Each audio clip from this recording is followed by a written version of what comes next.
It's time. So, I ordered this like 4 months ago or whatever, whenever it went on, like whenever it appeared on Amazon, and I completely forgot about it until it said, I got a notification on my phone that said, out for delivery. And apparently it launches tomorrow, so that's kind of cool that I got it a day or so early. But from what I know, this book is pretty much the exact same as Masterworks, which was the kind of making of Breath of the Wild book that released in Japan earlier this year. But on the website, one thing I noticed that was cool is, if I can open it, somewhere down here there's like a secret drawer. Right, let me take these out first. Damn, these are some heavy books. This thing here. May the goddess smile upon you. And in here, this is so cool. Hopefully you can see this alright, but we've got a miniature, I'll do a close-up if you can't. That is honestly wicked. It's a miniature Spirit Orb from Breath of the Wild. Don't know why I just smelled that, but it smells great. I'm going to put that there. That's such a cool little collector's item. And I like it how it says, may the goddess smile upon you too. Let's put that over there. Okay, so now we've got 2 separate things. The book itself, which is honestly really cool. Damn, that's awesome. Right, we'll have a look at that in a second. But first up, we've got some of the little kind of extra bits that come with it, including like, there's some artwork and what's this? Oh, this is a cloth map of Hyrule. Whoa, that's huge. That's so cool. Right, I'm gonna have to do a different camera angle, I think, but I don't know if you got Skyrim back when it launched. You got like a map on this same cloth material.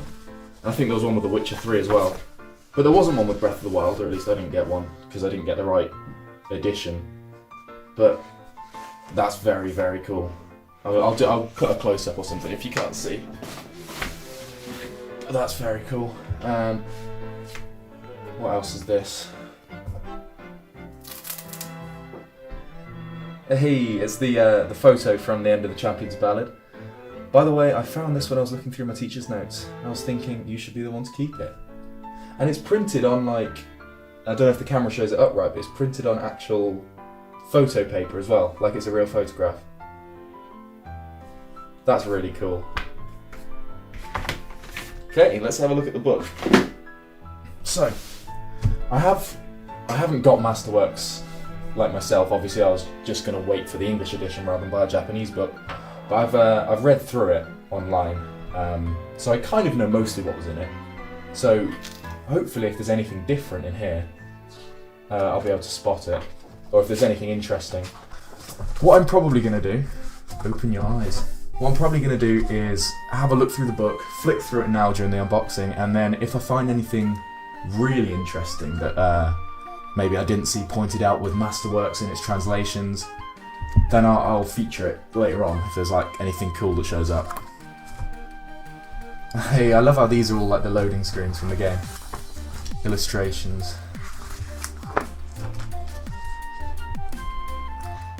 Breath of the Wild had some of the best concept art, I think. Just stuff like this, like it never even made it out as like promotional material. Like obviously, it's concept art for the climbing promotional material, but it's just so clean. One thing I've noticed that's cool is each section adds a little divine beast to the development, to the loading screen design. So it's kind of cool. It's like as you go through the design process of the game, you kind of make progress like you do in the game. Daruk.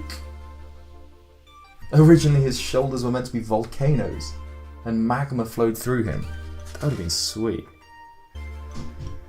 Oh my... Okay, so an Elvis Goron was designed at one point. That's very cool. And also one that's kind of like a disco ball. Saying how when designing the Bokoblins, he didn't want to make them just kind of pure evil grunts. And that's why they do human things like eat food and snore when they sleep. Kind of makes them a bit cuter. This is interesting, how the dragons in this are described as servants of the springs, because obviously there's like the spring of courage, power and wisdom around Hyrule, but it's cool that these dragons are described as servants of them. It's said that Dinraal served the spring of power, Naja the spring of wisdom, and Farosh the spring of courage.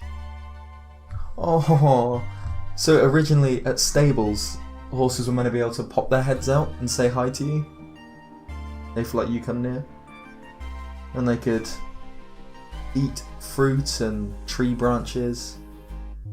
The Guardian concept art. Unfortunately, there's no extra information on these bits. I've done a whole video on these. These are the really creepy beta Guardians. History. A historical guide. Okay, because obviously we didn't have this in English before, so hopefully there'll be something new. Roots. And then we've got a couple interviews with the fantastic people behind the game.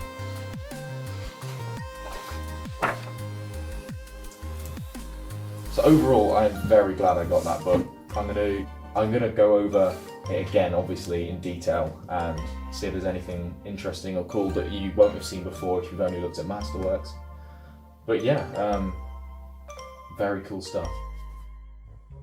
So there's not a whole lot of new stuff in this book because it's the exact same book as Masterworks, which was translated when it came out by fans. Still, it's such an awesome look into the world of Breath of the Wild and goes so in depth, showing the routes that soldiers and refugees took during the Calamity, as well as detailing things like the military efforts of defending Fort Hateno and Akkala. So I'll go over a couple of little things that stood out to me. I'm not sure if they're new or whether I just hadn't seen them before, but they're cool regardless.